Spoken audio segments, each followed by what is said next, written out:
Orang-orang yang seringkali istighfar dalam hidupnya, kemudian dia membiasakan itu, bukan cuma dijaga dari dosa-dosa yang kecil.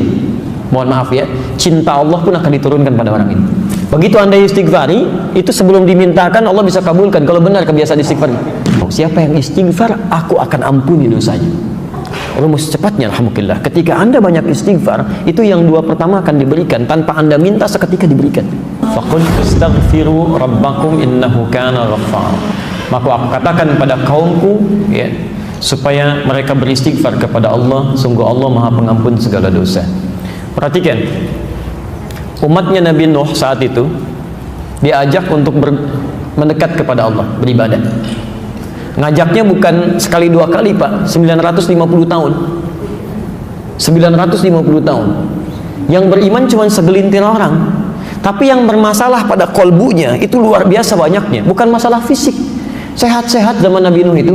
Tapi karena hatinya bermasalah, Nuh kamu seperti orang gila, kalau nggak selesai kami lempari. Azab bisa datang, jangan begitu. Sekalian aja turunin azabnya sekarang. Jadi banyak hal yang bukan cuma ngajak berdebat, nantang azab, Pak. Ketika penyakitnya ada dalam jiwanya disadari oleh Nabi Nuh, maka apa yang pertama kali disampaikan oleh beliau? Lihat kalimatnya, ini rumus cepatnya.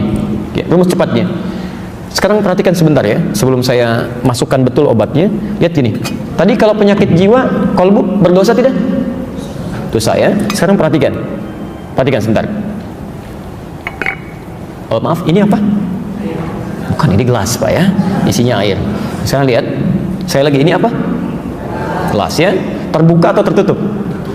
Terbuka. Sekarang, kalau gelasnya terbuka, bisa saya masukkan spidol? Bisa, baik. Bisa saya masukkan handphone? Tidak, nggak cukup tuh ya. Baik, pelan-pelan. Baik. Fokus ya. Baik, sekarang perhatikan. Jadi benda-benda itu bisa masuk sesuai dengan ukurannya. Nah, perhatikan ya. Saat kita memohon kepada Allah, itu sumber-sumber kebaikan kita terbuka. Janji Allah, Anda mau minta apapun, itu seketika akan diberikan. Akan diberikan. Itu ada di Quran surah kedua Al-Baqarah ayat 186, posisi paling kiri sebelah bawah. Wa idza sa'alaka 'ibadi 'anni fa inni qarib. Kalau hambaku punya persoalan kemudian ingin mencari aku, ini sudah fitrah manusia. Kalau sedang punya masalah pasti menyebut nama Allah tuh. Nyari gitu ya.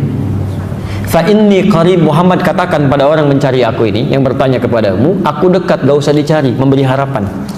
Secara psikologis itu menenangkan. Anda bertanya, Ustaz Adi mana ya? Belum datang. Aduh, nggak ada kabar nih. Dengan yang kedua dikatakan tenang, beliau sudah dekat katanya. Mana yang paling menenangkan? Yang pertama atau yang kedua? Yang kedua. Fa inni qarib. Poinnya, ujibu da'watad da'i idza da'an. Saya akan selalu jawab doa hambaku sepanjang dia berdoa. Bentuknya progresif, ya. Bahkan kalau dalam bahasa Inggris 3 itu, present, continuous, future. Jadi kalau kita minta, kata Allah, sifat doa itu ketika diminta akan selalu dijawab. Nggak ada doa yang tidak dikabulkan, Pak. Tidak ada. Kalau nggak sekarang, besok. Kalau nggak besok, nggak bisa sekarang kita menerima di alam kubur. Kalau nggak dapat di akhirat, pasti dikasih. Jadi tidak ada doa yang tertolak, semua dikabulkan. Cuma yang jadi masalah, ketika Allah akan berikan, manusianya menutup pintu doa itu untuk datang. Ditutup dengan apa? Maksiat. Ketika seseorang berbuat maksiat, kata Nabi, hadir naktah sauda dalam jiwanya. Nutup, nutup, nutup. Semakin banyak maksiat dikerjakan, maka nutup seperti ini. Kalau sudah tertutup seperti ini, jangankan handphone, maaf, spidol pun nggak bisa masuk. Yang paling berbahaya, jangankan doa, mohon izin ya, maaf, ajakan kebaikan pun nggak bisa nyambung. Ya karena kebanyakan bermaksiat. Bahkan yang paling bahaya makan yang haram. Haram itu seketika tuh, kalau sudah masuk ke perut ngalir dengan darah, Pak. Masuk ke tangan, masuk ke telinga, masuk ke mata.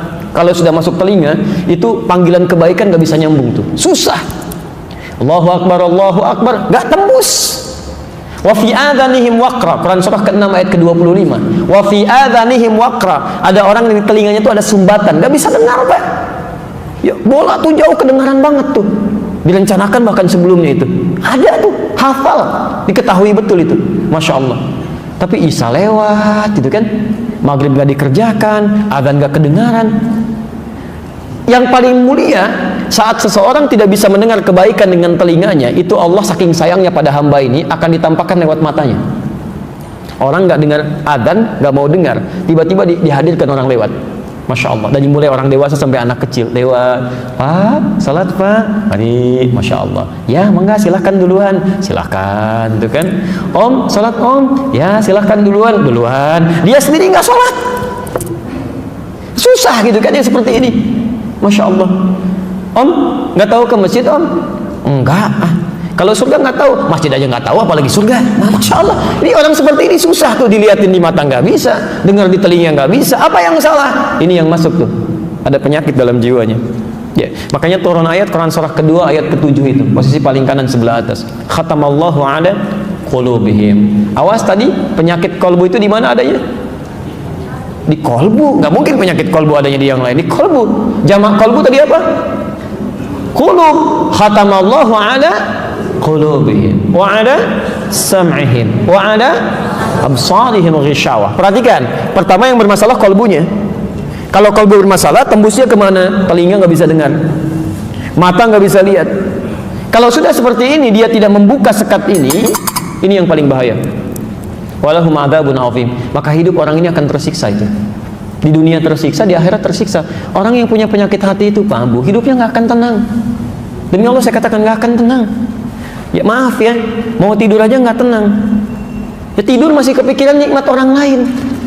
Dia punya rumah tapi masih mikirin rumah orang. Begitu mau tidur tuh kalimatnya masih jelek aja. Bahkan ada yang mohon maaf ya, mimpi pun masih dosa juga. Ya, gara-gara dia memang semua ini sedang tidur tuh. Sampai isinya bingung, Pak, bangun kenapa gitu? Ya Allah, kapan istirahatnya? Saat nggak tidur juga salah, saat tidur pun tidak tentram. Itu orang-orang seperti ini. Ya, bagaimana cara bukanya? Fakultu astaghfiru rabbakum innahu kana ghaffar. Kalau kadarnya masih kecil-kecil, untuk menghilangkan dosanya dengan istighfar. Itu untuk meluluhkan dosanya. Ya. Kalau ini tutupnya ini dari apa tutupnya? Tuh, aluminium. Ya. Maaf ya. Lihat kalimatnya. Kalau tutupnya dari tisu bagaimana? Lebih lunak atau lebih keras? Lebih lunak. Ada yang kecil-kecil yang bisa ditembus begini tuh. Ya. Ini kalau dengan istighfar aja bisa dicabut begini. Maaf Bapak Ibu sekalian, itu tanpa sadar dalam beraktivitas dalam sehari itu akan selalu ada dosa yang pernah kita kerjakan, termasuk saya. Semuanya. Coba kalau nggak percaya cek dari ujung kepala sampai ujung kaki, itu pasti ada potensi dosa masuk itu. Ya, mata tuh. Sekarang sudah jam 2 lewat 7 menit. Saya mohon izin dari Anda bangun sampai dengan sekarang, berapa kali mata kita berbuat salah tuh, salah lihat. Pasti ada aja.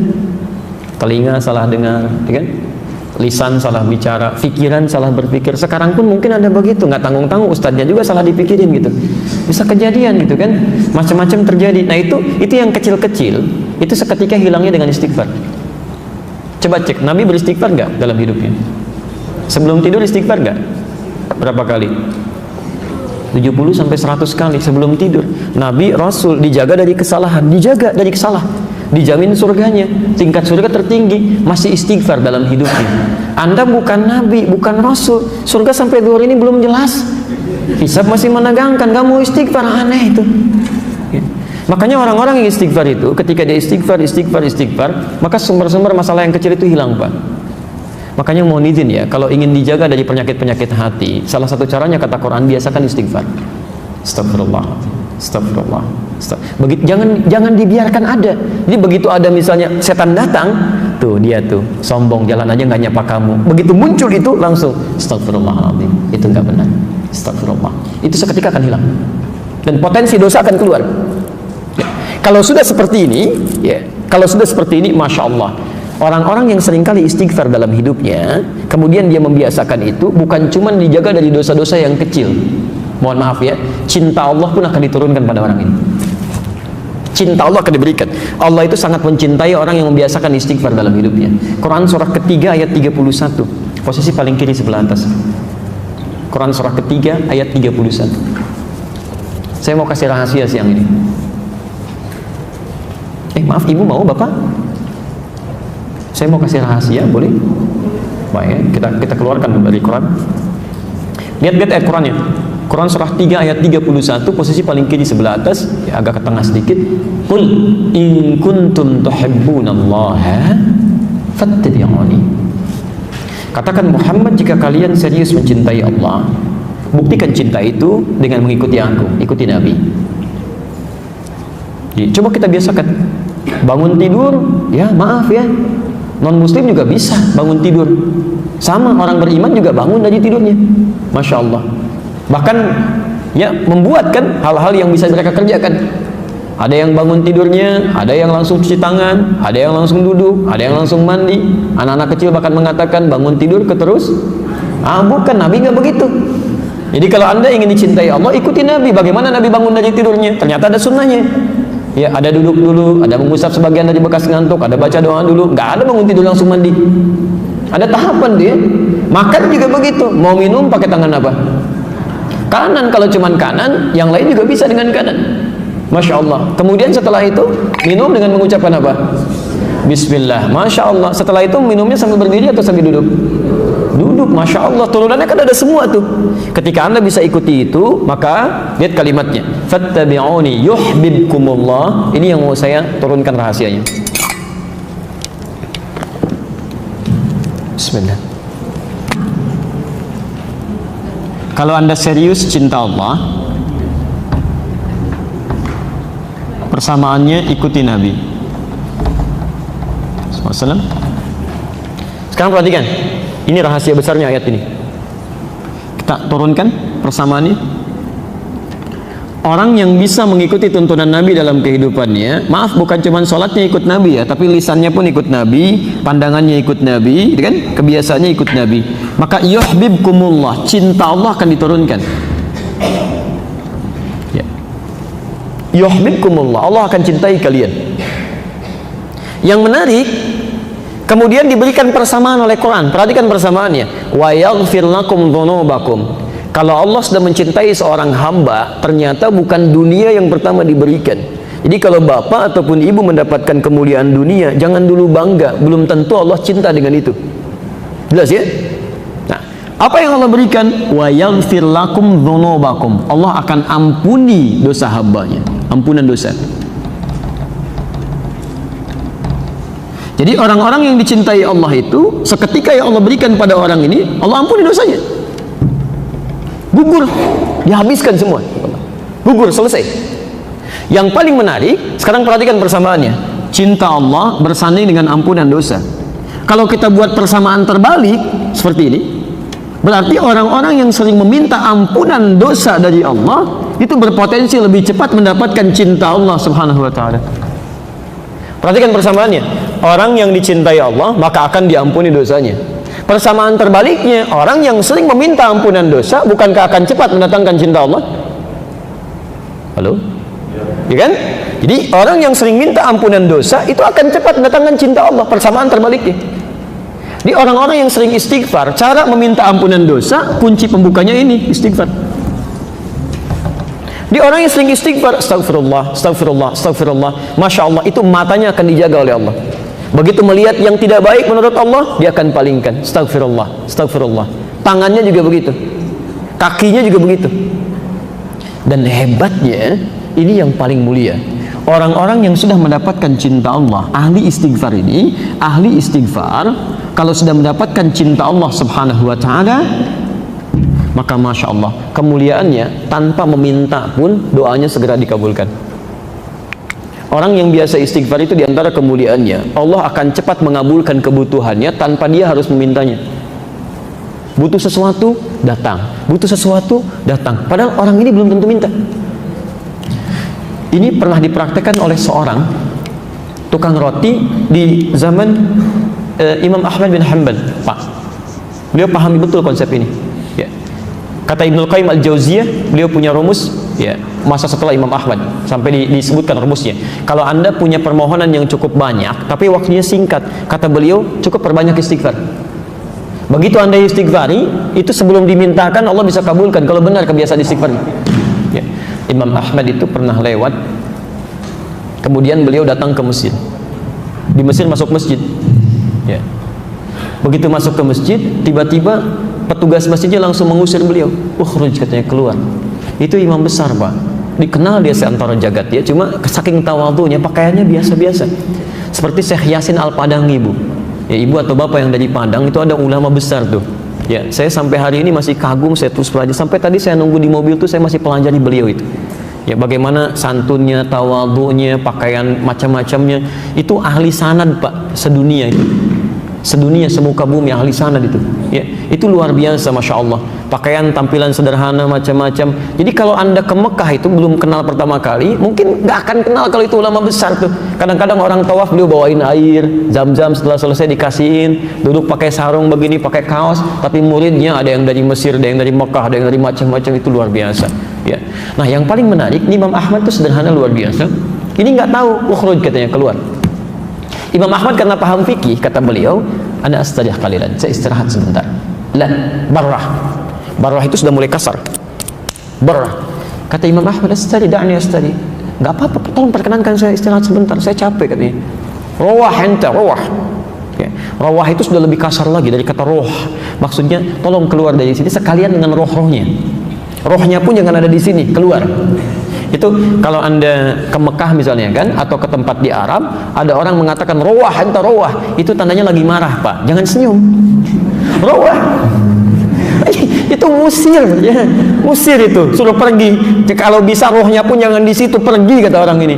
Imam Ahmad keluar, kemudian di teras itu beliau juga sandaran, disuruh pergi lagi. Begitu keluar dari masjid, jalan beliau, singkatnya bertemu dengan makhbaz, tempat jualan roti.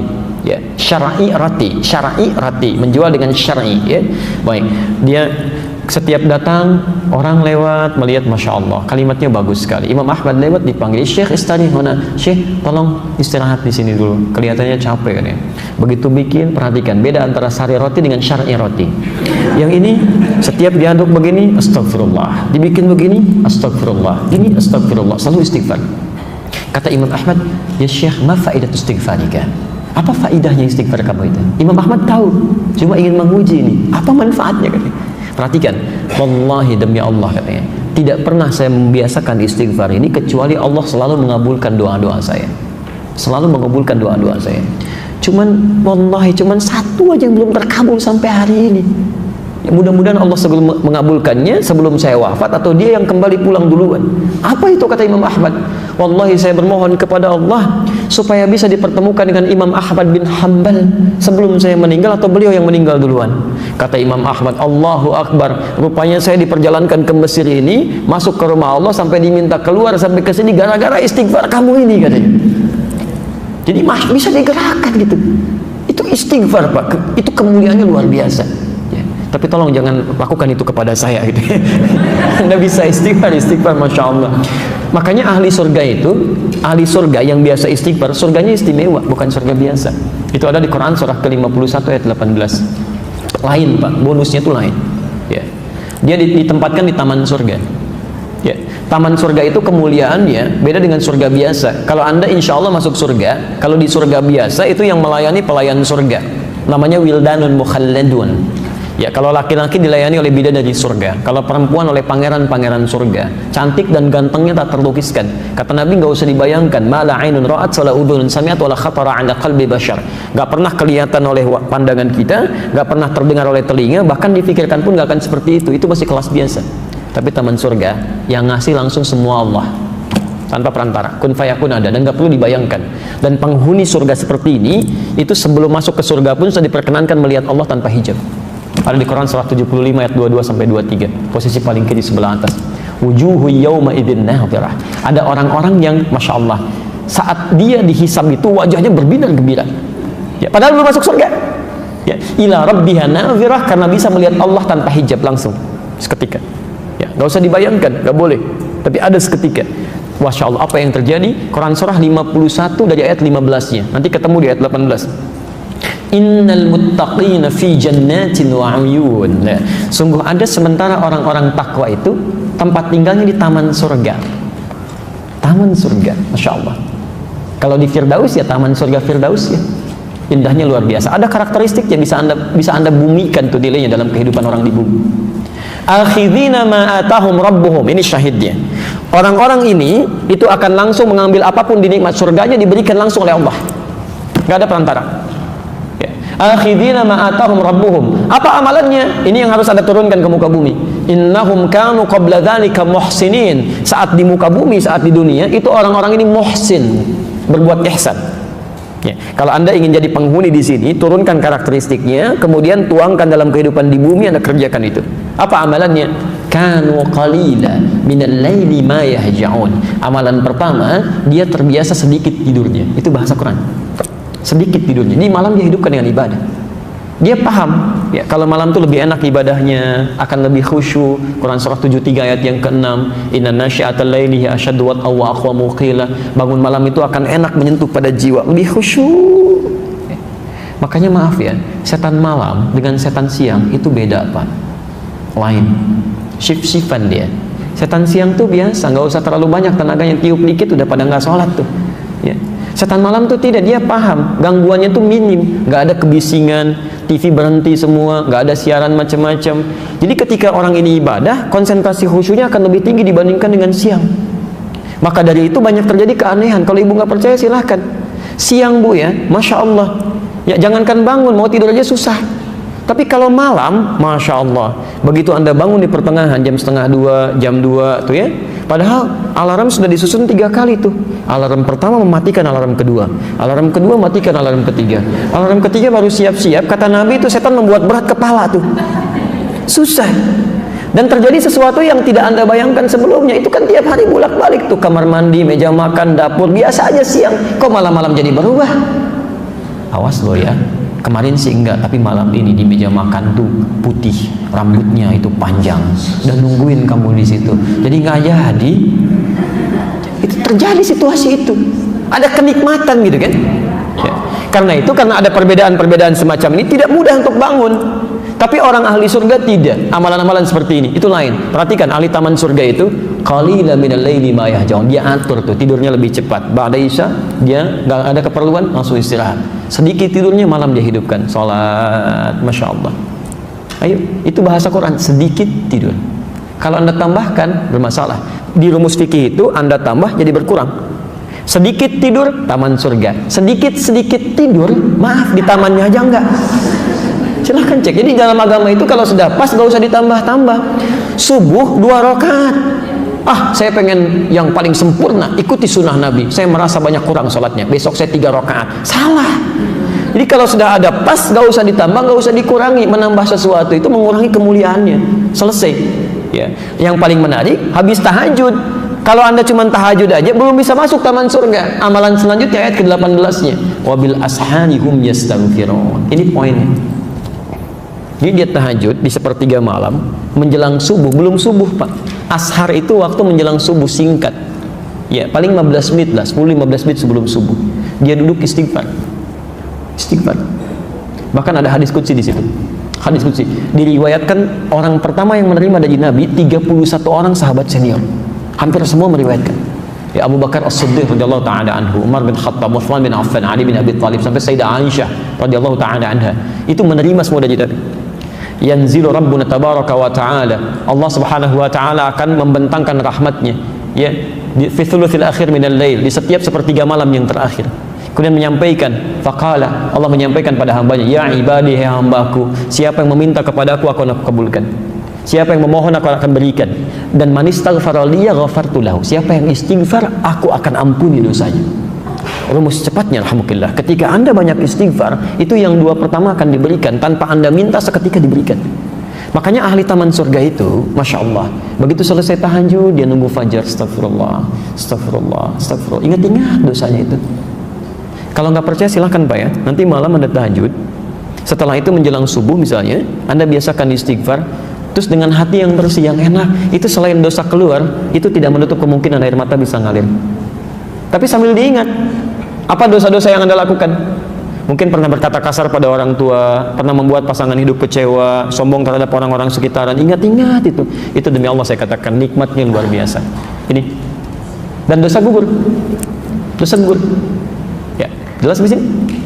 Baik, saya sebentar saya cukupkan dulu sampai sini. Untuk bagian pertama itu masih yang ringan-ringan. Kalau dosisnya, maaf, atau kadar penyakitnya masih kecil-kecil, masih suka pada nikmat orang lain, kan? Masih belum qanaah dengan nikmat sendiri, ya, masih belum puas dengan nikmat sendiri, masih mengharap punya orang, walaupun belum mencela, itu yang kecil-kecil gugur dengan istighfar. Tapi kalau sudah membuat yang jelek-jelek, itu nggak akan hilang dengan istighfar. Masih ada tahap kedua. Ya. Saya mau ngecek sebentar nih, ya, untuk memastikan kita benar atau tidak. Apa lawan dari hidup? Mati. Baik. Kalau tertawa? Nangis. Kalau siang? Malam. Kaya? Miskin. Baik, ya. Sekarang kita cek, ya. Quran surah 53 An-Najm ayat 43, ayat 44 dan 48. Ayat 43, 44, 48. Oke. Dari 4 pertanyaan tadi saya keluarkan 3 aja, ya. Apa lawan tadi yang Anda jawab? Lawan kehidupan apa? Kematian. Baik. Wa annahu huwa amata wa ahya. Dialah Allah yang mematikan dan menghidupkan. Jawaban Anda benar. Ayat 44-nya, wa annahu huwa adhaka wa abka. Dialah Allah yang telah menjadikan orang bisa tertawa dan juga bisa menangis. Jadi lawan tertawa apa? Anda benar. Baik. Tadi yang Bapak jawab, Ibu jawab, lawan kaya apa? Miskin. Baik, ya. Quran surah ke-53 ayat 48, ya, tuh lihat. Sudah kencang, benar enggak gitu, ya? Wa annahu huwa aghna wa aqna. Dialah Allah yang telah menjadikan seseorang kaya dan cukup.